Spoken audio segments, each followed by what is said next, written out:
Ang lulutuin natin ngayon ay sinigang na baboy. Sinigang? Simulan na natin. Lagay na natin ang ating kawali. Lagyan ng mantika na galing sa Baguio. Mantika. Igisa na natin ang ating bawang.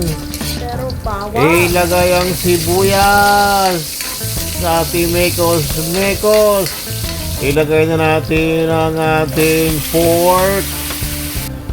Ating mekos. Mekos lang natin. Mekos. Makaraan ng ilang araw. Lagay na natin ang ating kamatis. Ating mekos natin. Mekos lang. At pagkatapos, ilagyan na natin ng maraming tubig. Ilagay ang isang balding tubig at ating takpan. Palambutin natin ang karne. Makaraan ng ilang araw. Palambot na ang karne. Ilagay na natin ang ating pampaalat. Ang ating patis na galing sa fish sauce.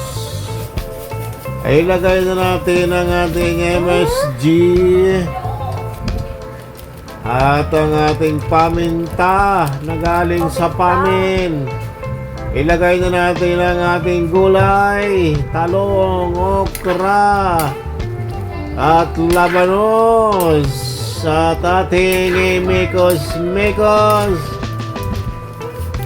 Ilagay na natin ang ating pampaasim, ang nor.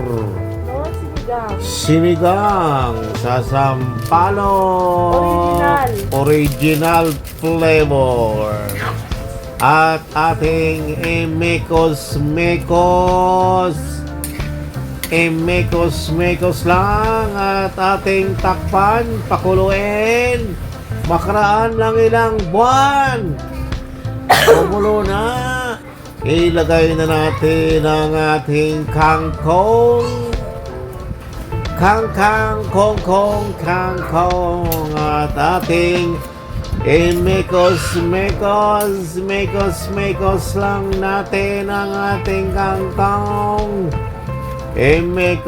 Mekos lang at ating takpan. Pakuluin lang ng isang araw. Pagkatapos ng isang araw, ayan na. Luto na ang ating sinigang. Atin ang hahanguin ng ating sinigang. Ang sarap niya. Ang sarap ng sabaw na yan. Damihan natin ang sabaw at maraming gulay. Damihan ang sabaw. Damihan natin ng sabaw.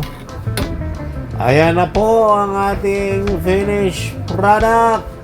Kaya't kain na!